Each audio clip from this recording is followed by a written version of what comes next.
Hi, it's a video for slide guitar in open D. Open D, D, A, D, F sharp, A, D. So that gives us a D chord when we strum all the strings. And so of course when you then take your slide, because it's all across one fret, you're getting another chord. So the important or the most used frets, remember that the slide needs to be over the fret and you want the fingers behind the slide to be on the strings. So you're damping behind the slide because you're damping any extraneous harmonics that you don't want, because otherwise things start to sound a bit messy. So you got that sort of movement. The sliding on the strings, you're just touching the strings. No pressure on the strings, just touch them with the slide. The slide, you want it directly over the fret wire, whichever fret. And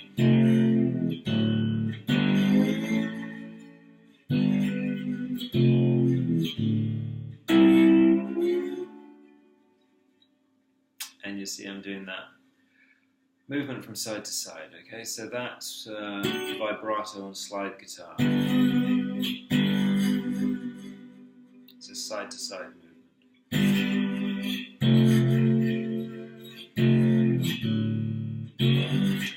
And there's a lot about damping in slide guitar. So as you can see there, I was plucking with my thumb, first and second fingers. I was choosing sets of strings.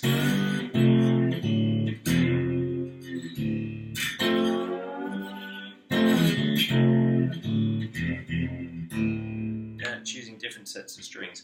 When I'm choosing those other sets of strings, or when I'm choosing a set of strings, I want the other strings to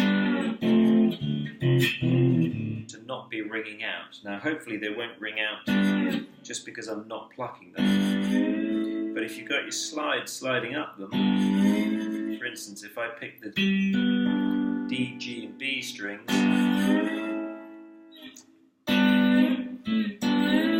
unless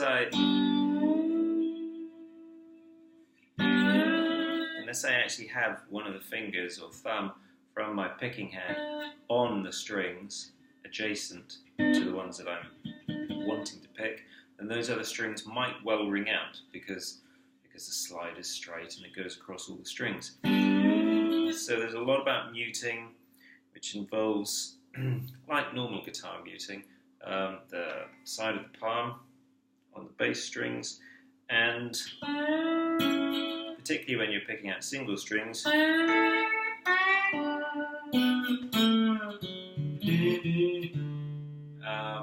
when you are picking out single strings, the other fingers of the picking hand will rest on the other strings that you're not using so as to mute them. Okay, so in this tuning, in open D, open is a D chord, like we said, so the 12th fret, which is the octave, is also going to be a D chord.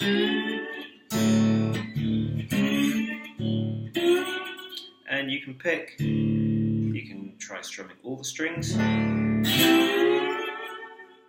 That might be a bit too messy, a bit much going on, or it might sound fine. But often you'll just pick several of the strings, or two, or even one. But let's say I'm picking groups of three at the moment, so I'm plucking with my thumb, first two fingers. Yeah, bottom three strings. And then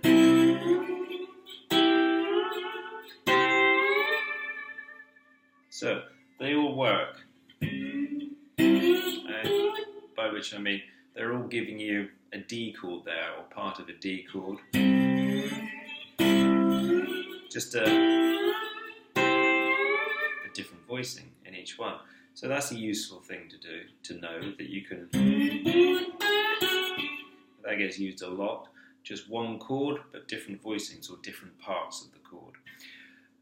So the important frets, or most used frets, let's say we're doing blues, is going to be the D, so the open and the 12th fret.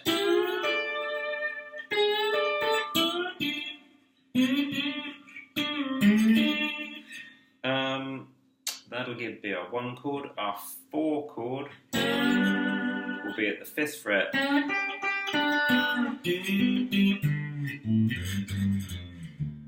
So the 5th fret gets used a lot. So that's D, E, F, G. Yeah, D, E, F, G. That's your 4 chord, and that's at the 5th fret.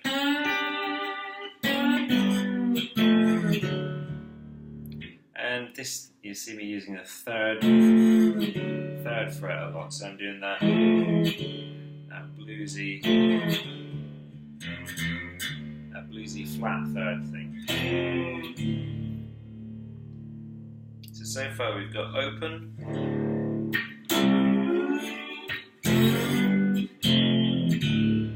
5th fret, 3rd fret important, and also this 3rd and 2nd. Yeah, that gets used a lot.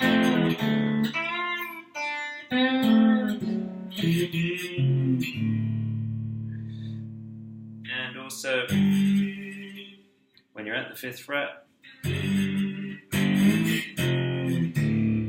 yeah, you might slide up to the 7th fret for that sort of phrasing.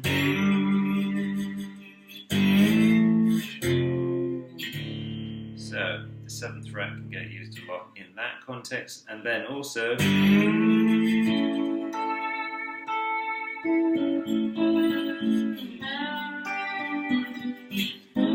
7th fret is going to get used a lot because the 7th fret is your 5 chord. So that's A, D, E, F, G, A. Yeah. So that's your, if you like, dominant 7th. Although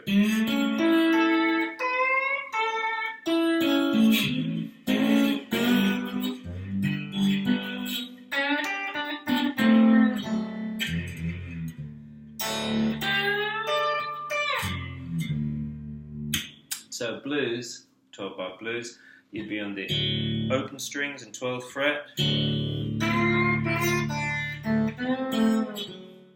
When you're on that open, yeah, and 12th fret.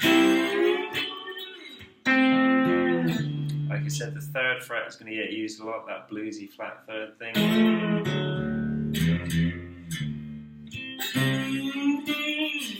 And then you go to your 4 chord, and you can choose which set of strings. You can go to your 4 chord, and this applies to any chord that you go to.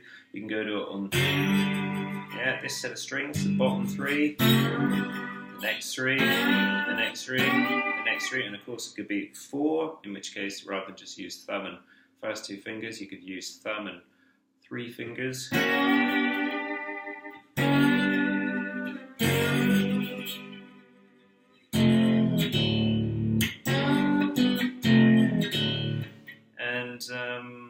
And your 5 chord.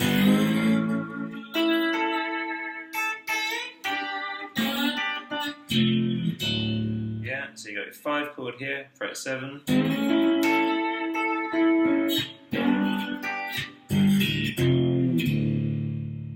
4 chord there, fret 5.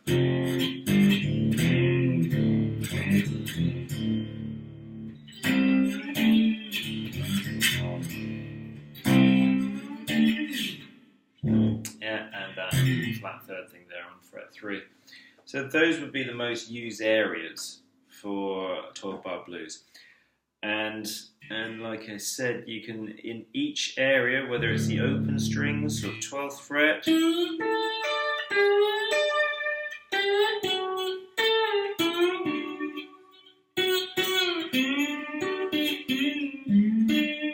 you can use different sets of strings, all at the same time.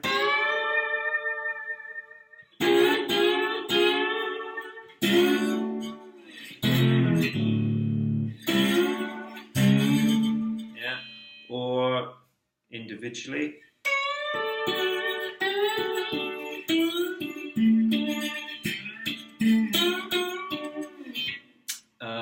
What I'm saying is basically you got that, yeah, a bar across the whole fret, and so you can divide it up rather than just strumming the whole thing. You can divide it up the whole fret to make it more interesting, is what I'm basically saying. So it could be, the top 3 strings that you're playing with at first, and then you come on to the maybe next set of 3 strings, and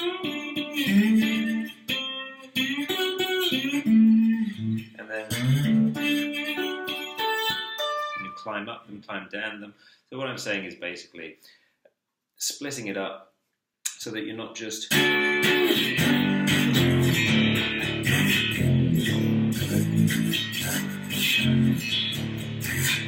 which of course can be fun, you can do that, and that has its place, but then you might want to start to do something more subtle.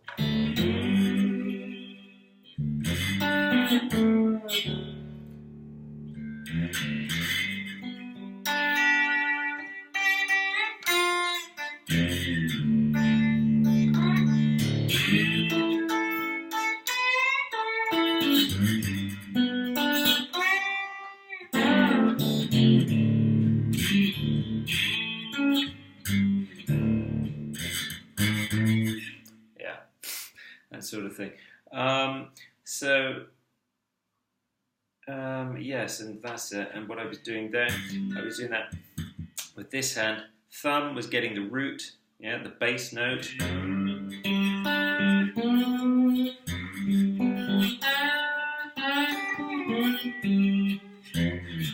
And 3 fingers, first, second, and third, I was using to pluck out.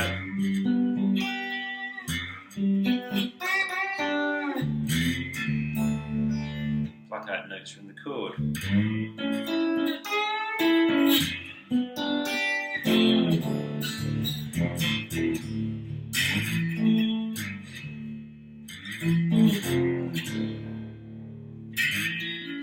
So that thing, that you do on normal guitar of thumb, taking the bass note, the root note of the chord, and 3 fingers being used to play sets of 3 strings. Either these, these, or these.